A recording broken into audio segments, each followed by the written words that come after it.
this is a completely impromptu segment. A bonus segment, if you will. We got to talk about Brandon Ingram.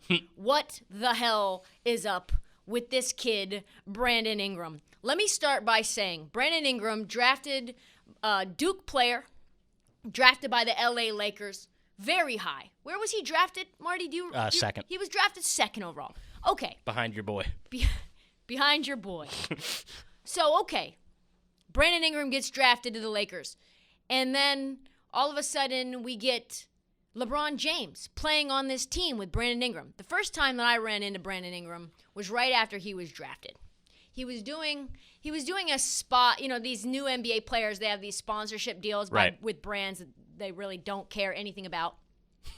So the brand reaches out to us. This is when I was working at USA Today, and they say, hey, would you like to do a one-on-one exclusive interview with brand new lottery draft pick Brandon Ingram? And I'm like, hell yeah, absolutely. This kid is nice. This kid's long. He's lean. He's possibly at this point, everyone's calling him maybe the second coming of Kevin Durant, which is a generous comparison, we'll say. Quite. So I'm like, okay, yeah. I'll go interview Brandon Ingram. So I pull up there, and it's very clear that there's a lot of people excited about Brandon Ingram being there, but none of them's name was Brandon Ingram. He was basically comatose in the middle of this interview. His eyes were almost closed. I have to find the clip.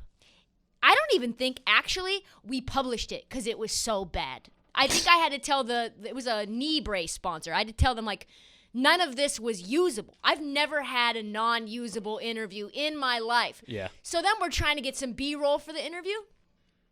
I mean, this is just like a complete non sequitur, right? We're not planning on talking about this. But so we're doing the B-roll, which is like you're getting video to put on top of the interview, right? So that you're not just seeing the two people talking the whole time.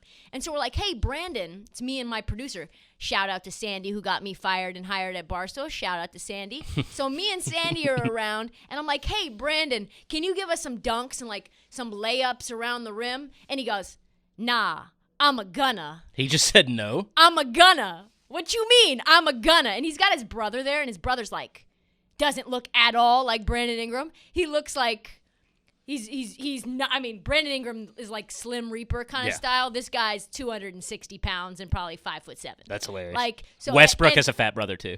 Really? Yeah, it's That's insane. So, I mean, there's nothing more polarizing than the brothers on the set, the brothers playing basketball, and Brandon Ingram's just completely out on doing anything, complying. So I'm not a huge Brandon Ingram human being fan. Maybe things have changed, maybe they haven't.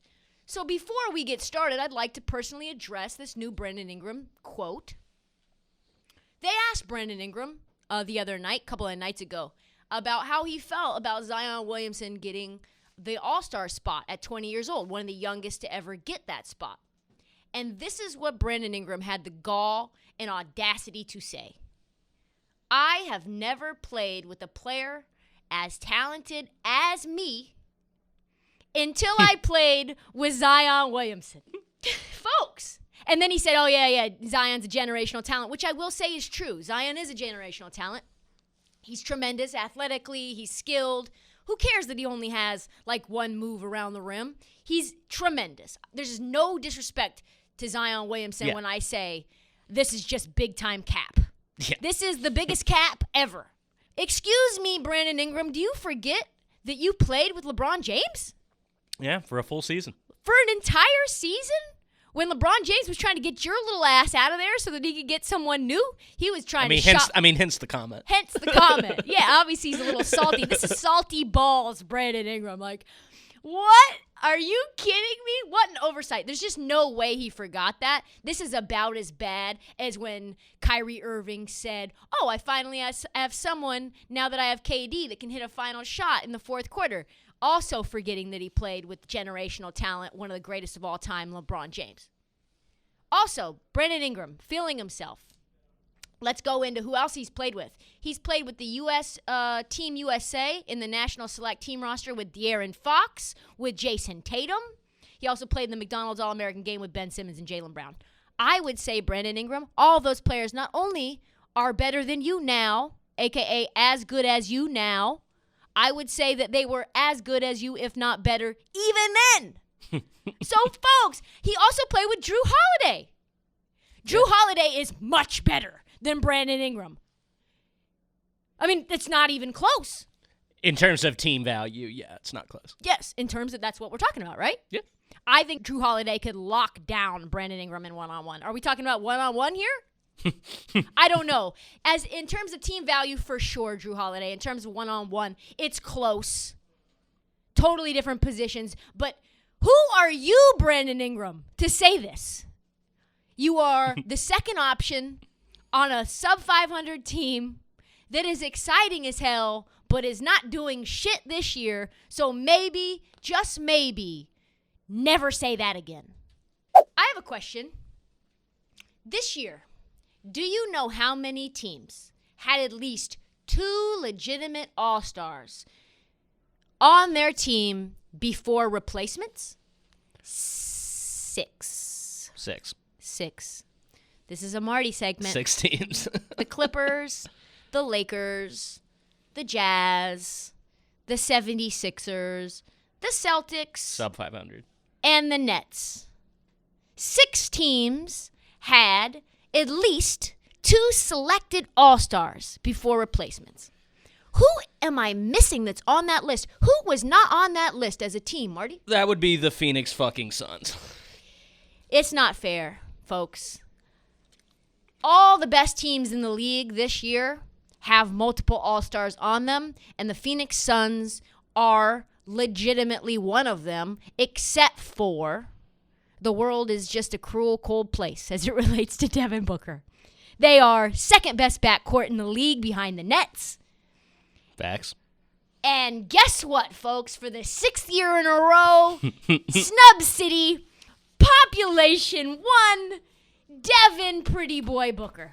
So I've got a lot to say about this. I mean, I've taken a good bit of time to gather my thoughts on the snub. And normally, I think All-Star snubs are kind of silly to talk about because there's always one. But this is part of a bigger story and a bigger pattern of disrespect that Devin Booker has been subjected to. I'm so used to the slander, it honestly doesn't even really surprise me. And you were unfazed when it came out in the group chat. You were unfazed. Yeah, because it's not a feeling of like anger or saltiness that a lot of people, want to make it into. It's just a confirmation of feelings that Devin Booker is consistently disrespected and underappreciated, and that people switch up narratives to use against him at every turn. For years, despite putting up offensive numbers, immediately upon getting minutes in the league, people just wanted to shit on him and give him the good stats, bad team guy, that label, that trope that's thrown out all there. When he scored 70 in a game, median fans did everything to discredit it.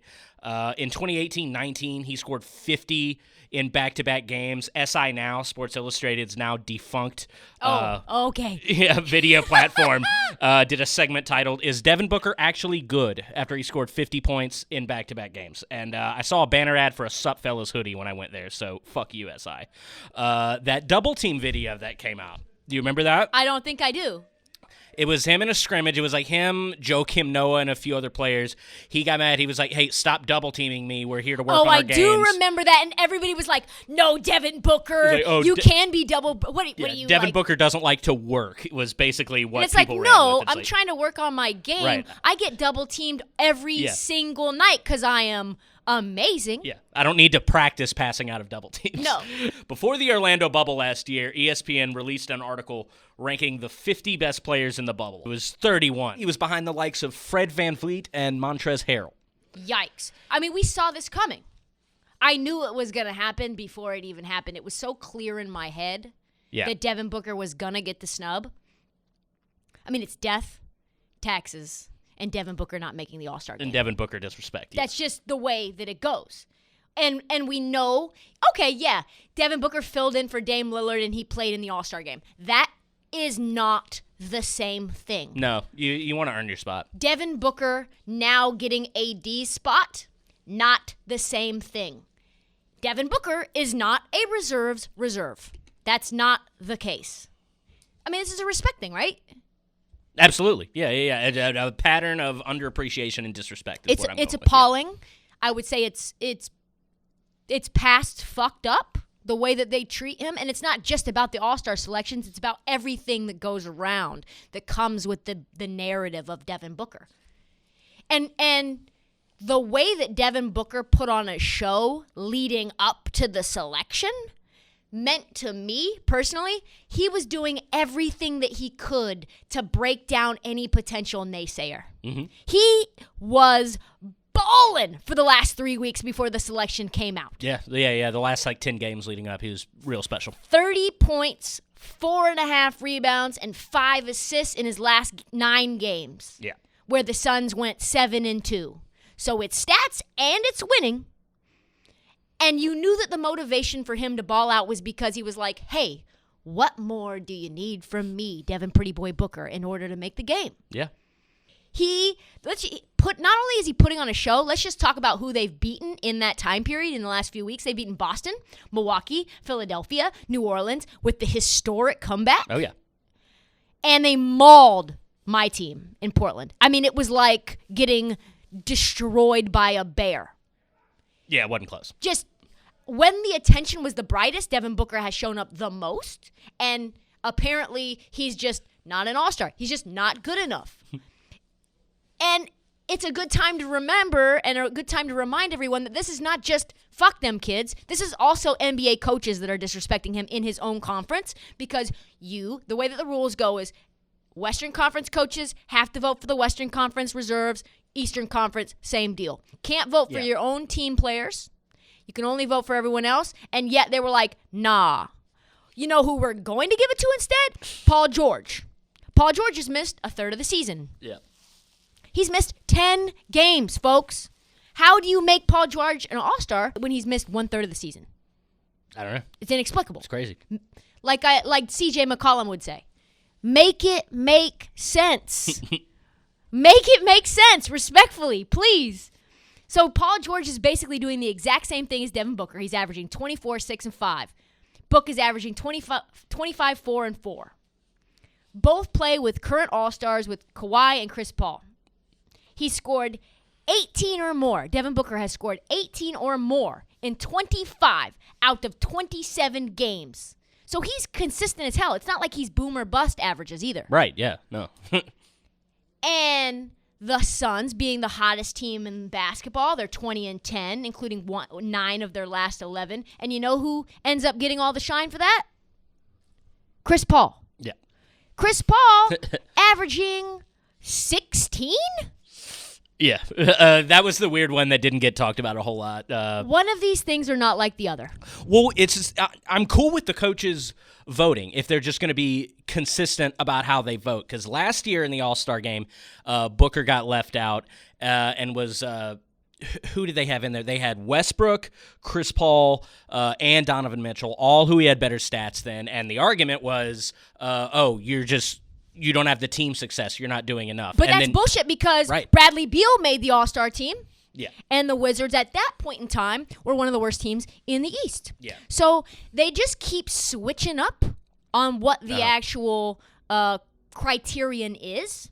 Yeah, Zion bothers me too because their stats are pretty comparable. If you want to get, I mean, I know Zion's shooting 62% from the field, so I get that, but it's just a complete 180 from how they did it last year. And then there were people saying, "Oh, Mike Conley should be AD's replacement." I mean, that was Jokeville. Yeah. That was Jokeville. I just don't see it. What is it going to take? What do the numbers need to be? It was, like you said, it was at first all numbers, no wins. Now it's, the wins are really for Chris Paul, and before he got there. No, actually, folks, Devin Booker led the Suns to going 8-0 in the bubble. They were already rising. They were already arriving prior to Chris Paul getting to the team. Yep. The entire NBA media is actualing Devin Booker every step of the way. And I think it's because he's so good looking. I think he's so smooth. He has everything going for him. He's pretty in the face. He's dating Kendall Jenner, and they're like, you know what? Fuck him. Why would we give Devin Booker more things to hang his pretty little hat on? Let's take the one piece of control we can get away from him, which is that all-star spot, which, by the way, is meaningful. You might say to yourself, well, why does it matter? It matters for legacy. It does. It does, yeah. People talk about it a lot. Yeah. And speaking of legacy, I love Chris Paul, but that's a legacy vote. 100%. He's averaging 17, 4.5, 9. Great. But is that, if you're going to put Chris Paul in, you have to vote Booker in because they're on the same team and Booker's averaging more stats. Right. It's like, with Chris Paul winning matters, but with Zion, stats matter. With Paul, it's just... I demand an investigation. It's just pure hypocrisy, and I'm sick of it. I want to see who voted for who. Yeah, really. I want them to stand in front of a podium and explain to me why. Because I believe it's undefendable. So even though we saw this coming, the outrage was even bigger than we all would expect because LeBron James took to Twitter and said, Book is the most disrespected player in the league right now, and then followed by Dame Dollar, right? So even though we all saw it coming, as you can tell, I am outraged. Yeah, I just want to go back to what I was saying earlier. I know I didn't talk a whole lot about this All-Star game. I hope I kind of made my point heard that it's just garbage that they've 1 year it's about wins and team success, and then the next it's about, the stats say this. It's just a pattern of disrespect that Devin Booker has experienced basically since he came into the league. And I kind of understand it. He was on a bad team. People weren't really watching. There were no national games, and they formed an opinion on him unfairly that he was just a good stats, unspecial scorer, like a Kevin Martin. I think a lot of people thought of him as that. Oh, wow. And, I heard that quite a bit. And I just hope people understand now the pattern of disrespect that Devin Booker has had to deal with through his career, and go watch him. Watch him play and reevaluate your feelings on him, because I guarantee he's a different player than he was 3 years ago when you probably last watched a Suns game. What do you think about that Hornets game last night? Do you think that was part of the Devin Booker disrespect? Because what happened was Devin Booker was egregiously fouled, and no foul was called. Yeah, no, I mean, you really start to sound like a homer when you get on and complain, like, Devin Booker never gets calls, but he kind of doesn't. I don't want to be that guy, but he kind of doesn't. And you see worse players get it. Like, Bradley Beal gets that call. And then, not that I'm saying Bradley Beal's worse, but... Damian Lillard for sure gets that call. Harden gets that call. I mean, damn right, Marty. Make it make sense. Respectfully. This league. By the way, Gold Link is a DC rapper. This is a DC segment. Are the Wizards better than we think? I think it's possible. I think it's possible that the Wizards have turned a corner. No team more decimated by COVID than them. When Adam Silver was just making Miami go out there and play with 7 guys, they shut Washington down for 13 days? Yeah, the Wizards got shut down for a full 2 weeks. No practice, no communication with your compadres, no contact, no nothing, just Zoom practices. Just brutal. And I was on record during the pod saying that the Wizards might never play another game again this year. Right, yeah, no, I mean, they're by far the team most affected by COVID this year. They missed the most time and the most games, 2 full weeks at a stretch. San Antonio was close most recently, but they're back playing. Yeah. And San Antonio, I don't know which is worse. San Antonio missing like 1 week and then another week, or whether just an entire 2-week layoff is worse. I think it's worse when you're just getting a ramp up for you to just be out for 2 solid weeks, missing 10 games.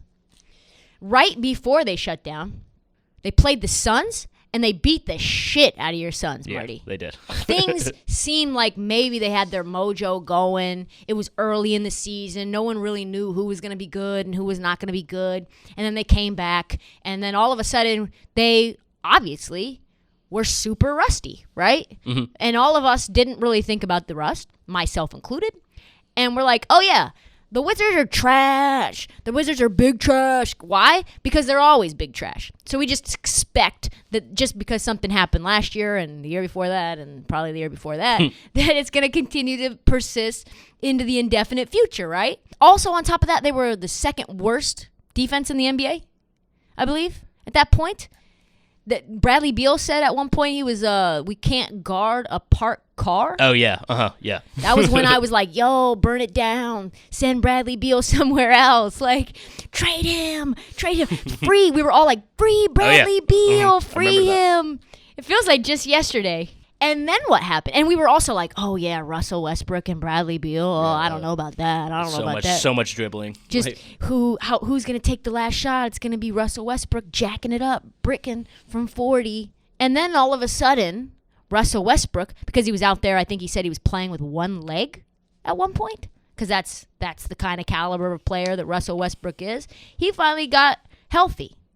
And the first time he said that he was feeling right the entire season was that win against the Nets. And the Nets had everybody. KD, Harden, Kyrie, and the Washington Wizards beat them on a last-second steal and buzzer beater.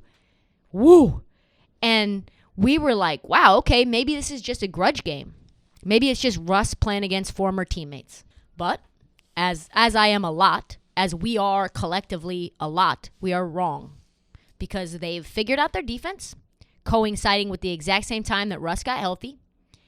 And things have looked pretty different over the last 13 games. They're 8-5. They beat the number one team in the East, the number one team in the West. Right, they've been playing good teams in this stretch. They went on a road trip west and buzzed through their opponents that they had no business beating. None. They're one of the hottest teams now in the league. They beat the Blazers, the Nuggets, the Sixers, the Lakers, all on the road. Jesus. So the question is why? Why did this remarkable change occur? Scotty Brooks says, Russell Westbrook says, Bradley Beal says, hey guys, like when you take 2 weeks off, it's really hard to be in game shape. Right. Yeah. And it's pretty hard to play consistently good defense when you're out of condition. I don't know. Maybe when you play some games, you finally have your wind underneath you. They're a month removed from their forced 2-week COVID vacation. And now, all of a sudden, they're good at guarding the perimeter. They're shutting down teams. And conditioning obviously matters. Plus, I don't know if you remember this or know this, but Mo Wagner is now starting. Mm-hmm. Yeah, no, I would say that's one of the biggest reasons that this Wizards team, their starting core and their bench is now playing more effectively because you've got a big man in Robin Lopez coming off the bench. Matchup problem. Love Rolo. Me too. Leading the team in a defensive rating with 101, putting the clamps on the Blazers, holding every single opponent that he guarded 0 for 13. Clamps. We were hot. Blazers were hot. And then we shot 35% from the field with Robin Lopez on us. I'm not saying he's the panacea for the Wizards, but that's meaningful. Oh, yeah. And ever since they've had that change, ever since they've gotten healthy, ever since they came back to condition, and ever since they made that lineup change, things have been different. And I tell you what, are the Wizards good? Are they good now? I don't know. What do you think? Have they figured their shit out? They're definitely closer now than they were. Coming into the season, I just really didn't like this roster. And then just Westbrook and Beal together, I just didn't really believe in. But I did like Thomas Bryant a little bit. And when he went down, that's when I really gave up on this team. So the two guys you just mentioned, Wagner and Lopez, coming in and making up for those minutes that they lost with Bryant, I think has been a big factor in this surge. The question is it darkest before the dawn? Are we now seeing the Wizards on a surge? Are they possibly a playoff team? I don't know. It appears, though, that I might have been a little too early with my opinion that that the Houston Rockets won the John Wall trade. So credit to me for saying that I was wrong, because Russell Westbrook is, according to Bradley Beal, a perfect teammate. All the teammates on the Washington Wizards say that Russell Westbrook is an incredible leader. He's bringing it every night. And so now this team is changed, apparently. They're beating good teams. They have the 6th best defense over the last 13 games. 6th best defense. To go from the 2nd to last worst defense to the 6th best? I don't know how you make that change, but Jesus Christ. I am now very excited to watch Wizards games because they've always put up a shitload of points, but now they can actually defend. And now they're only a couple of games out of the playoffs, so if they end up sneaking into the 8 seed, this might be one of the greatest turnarounds we've seen in an NBA season. So Philly, watch out. Anytime you don't make meaningful changes to your roster and you make the NBA Finals, the natural assumption is that you'll probably be a favorite to go back, right? Yeah, typically. 100%. Yeah. The Miami Heat, even though they had one of the shortest off seasons, period, other than the Lakers, should be right there. Should be one of those teams where you're like, yes, they should be a team that's third in the East. Mm-hmm. And they have been, respectfully, big trash. They have been hot, and I don't mean sexy. I mean hot garbage. Like the kind of garbage in New York City in August. Just like flies swirling about, emanating steam. It's been bad. I mean, it's been, and I said, they were like one of my favorites that I predicted going back and being the contender in the East. And I feel very silly even saying that, given that they've been that bad. But some of that, kind of like the Wizards, not really their fault, right? Mm-hmm. Yeah, no. COVID. Much of it was not, yeah. COVID. This team was once forced to play, like I said last segment, they were forced by Adam Silver's ass to play with 7 guys. They've missed only one game due to COVID, but numerous players have missed time due to protocols, including Buckets, who missed 10 games, by the way. Mm-hmm. 1/3 of the season with COVID. Dragic missed 14 games and will miss more time. Ankle injury. He's old as fuck. They've cycled, get this stat. The Miami Heat have cycled through more than 15 starting lineups already. 15? 15 starting lineups so far this year. In like 31 games? Something like that. In 31 games, 15. I would say that's hard to get some chemistry and cohesion in your roster when every night it's changing. I'd say so. What is their fault is this. Pat Riley has decided, or did decide, they were not going to go after another point guard. And Dragic, as you know, Marty, has limitations. One of those being father time. He pretty much missed the entire NBA Finals last year, and they were like, nah, we don't need to upgrade. We're good with what we have. We'll stay pat. Pat Riley, speaking of staying pat, what are you doing? They better make some move there. There is no excuse for not having a backup plan for an older, hobbled point guard that had plantar fasciitis last year, and now he's got an bum ankle. Yeah. The dude we'll say he's missing wheels. Yeah. Also, Kendrick Nunn is awful now. Kendrick Nunn, somehow, Like I think that was probably their plan. It right? had to been, yeah. And now they're scrambling, evaluating whether they should bring Isaiah Thomas onto their roster. That's how bad things got in the point guard spot for the Miami Heat. And so, not surprisingly, given all of these things, COVID, no point guard's injured, they have sucked. And now that Jimmy's healthy, holy shit, this is the Heat we've been talking about. This is the Heat that we've been wanting to see. This is the Heat that we expect to see, right? Mm-hmm. Team is slowly turning it back around. They're 8-3 in their last 11. They've won 4 in a row. They beat the Lakers and the Raptors on the road. And Rachel Nichols recently interviewed Jimmy and asked him how the Heat were playing at the moment. How would you describe the way the Miami Heat are playing basketball right now? Terrible. Just terrible. Not the way that we say we want to play, not the way we're supposed to be playing, but it's okay because we will turn it around. And like the saying says, better late than never. Yep, better late than never. That's true. That was before they went on their little run. And the Heat go where Jimmy goes. So here's a little stat. The Heat are 12-8 with Jimmy and 3-9 without Jimmy. So if Jimmy hadn't missed any games, they'd be 17-13. And if he's missed the full season, they'd be 8-22 at this point. that would mean either third in the East with Jimmy or last in the East without him. I would say he's pretty critical to that team's success. Yeah, that's significant. That's significant. Now, what I am hearing, a little birdie has told me, and I think it's also very public in the NBA Twitter spheres, that they're thinking about adding Victor Oladipo. Yeah, I've heard that as well. Yeah. What do you think about that move? I kind of love it. I think if you add Oladipo to that roster, oh boy. Yeah. I don't know if they can get another point guard, but at that point, it just really doesn't matter that much. No, Jimmy, Depot, and Bam, I like that. I like that triangle God. a lot. And they have a huge test coming up Friday night. They play the Jazz.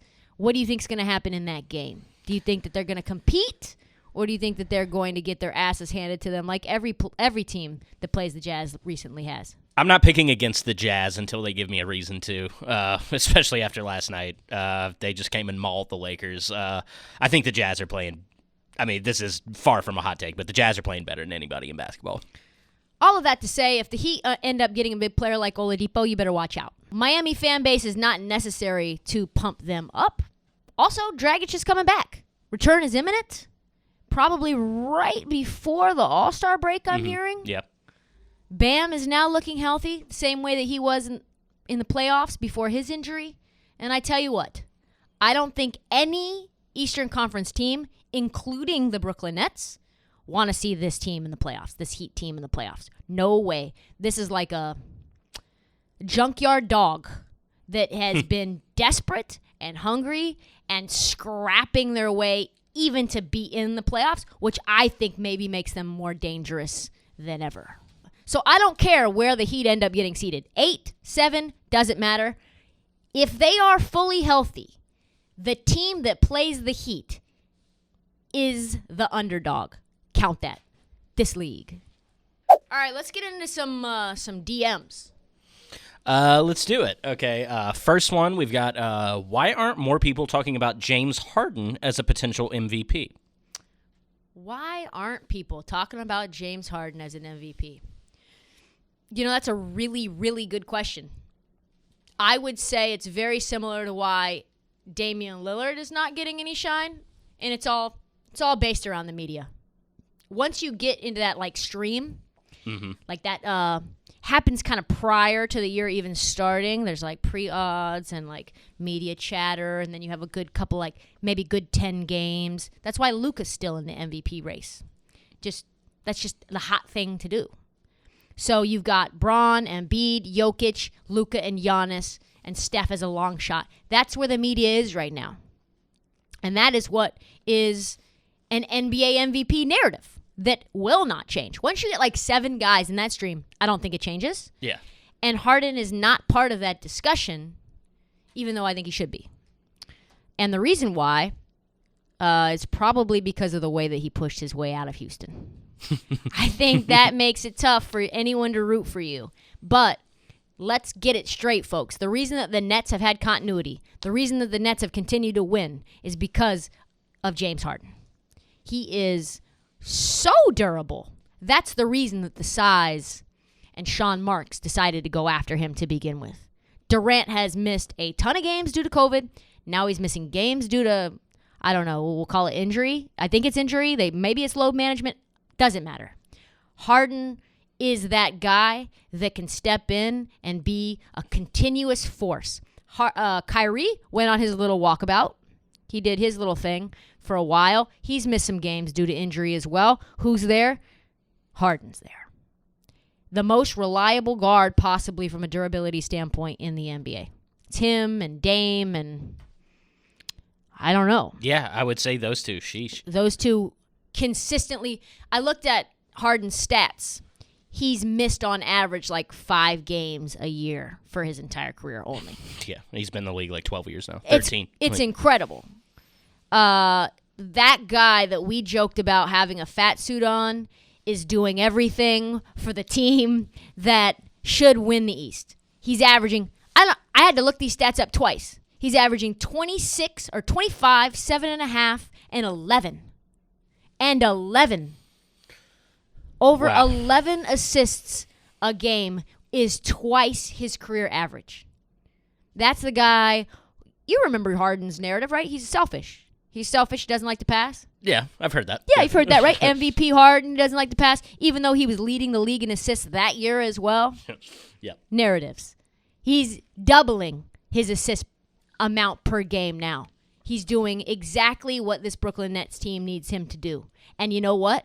He's got better odds, or worse odds, however you would like to call it, than Kevin Durant. Kevin Durant is a more favorite to win the MVP when he's not even playing games. Yes, sir. Double.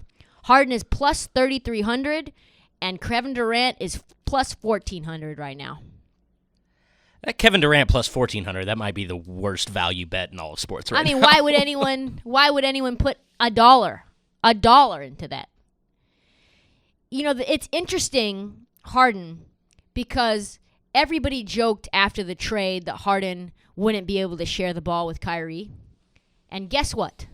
This isn't Houston anymore, folks, where he needs to drop 40 in order to get off and in order for this team to win. It's like, oh, well, Kyrie's there? Okay, I'll play make for him and KD. They're missing? Okay, I'll drop 40. It's insane to watch Harden become this chameleon who matches his game to any scheme. When he was coming off the bench in OKC, best six man in basketball. Number one option, MVP. Playing with two other MVP quality players, playmaker. James Harden, 100%. Whoever asked this question, it's disrespect. James Harden, 100% deserves a dead serious look at MVP this year. And why isn't he? Because the media fucking sucks. That's why. Okay, moving on. We've got if the Sixers trade for Lowry, big if, how far do you think they can go in the playoffs? If the Sixers trade for Lowry, how far do I think that they can go in the playoffs? I think the finals. I mean, yeah, probably pretty far. Probably if the number pretty one far. team adds another all-star caliber player. Okay. I mean, yeah, exactly. Kyle Lowry can do all the things that you want a point guard to do. He can shoot. He can defend. He can take charges. He can lead an offense. He's, outside of this year, pretty damn durable. The question is, what are the Sixers giving up to get him? It appears that Kyle Lowry wants to go to Philly. But the question is, what does Philadelphia have to give up in order to get him? Right. If they keep their young core, everything's gravy train. This is like a finals destined team. If they have to lose like Tobias Harris, that's trouble. Yeah. That's trouble. So, I don't know. The bigger question is really, how does this team match up with Kyle Lowry against the Nets? I mean, you've got Kyle Lowry probably matches up with Harden. Tobias guards KD, right? Simmons will guard KD. Yeah, Simmons will guard KD, Yeah. or he'll rotate around. Right, yeah. And then the big three now at that point are pretty well defended. Mm-hmm. And that's the only way, I think, that Philly can somewhat stifle a team that's going to score 130 points per game or something like that. Like, that's the only way. Yeah. And then on top of that, Kyle Lowry can, when the lights are brightest, we know that Kyle Lowry shows up. We know what he did with the Raptors when he was in the finals. I mean, he's a fucking monster. He's awesome. I love Kyle Lowry. He's a monster. Yeah. I mean, at this point, Kyle Lowry, fan who asked this beautiful question, is the perfect player to take pressure off of your man, Mr. Balloon Hands, Ben Simmons. He can then flex into the playmaker position with Ben. They can rotate, kind of like LeBron did with Rondo, where it's like, doesn't really matter who brings the ball up, doesn't really matter who initiates the offense, and then Ben Simmons can get off in the post with his hard shots against the backboard like he likes, and his little his little hook shots that he also likes. And then the lack of scoring that Ben Simmons has, becomes a non-issue. So, yeah, how does Kyle Lowry affect this team? I would say a lot. I would say this team is going to the finals if they can wriggle their way into getting Lowry on and expiring and keeping all their core guys. But that's pretty goddamn obvious, isn't it? Yeah. Okay. Do the Bulls sell or buy at the deadline? I would have said originally that they would be a seller because you would want to get rid of those valuable pieces, and you're a young franchise, up-and-coming franchise that it's probably not going to win anytime soon. So you should get some pieces, develop your young core. Mm-hmm. But man, are they one of the most surprising teams of the year? Oh, the Bulls? Yeah, Yeah. I think so. Yeah. I said earlier that the Bulls were not going to be good for an indefinite period of time, and I was wrong. They're not great, but they are good.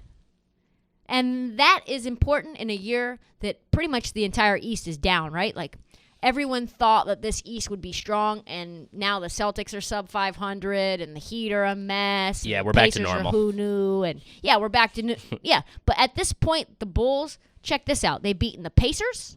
They've beaten the Pelicans. They've beaten the Blazers. They've beaten the Mavs twice. And they played the Lakers, Clippers, and Blazers tight. Mm-hmm. I would say that's an overachievement. So all of that to say, I think you keep on to every little piece you have.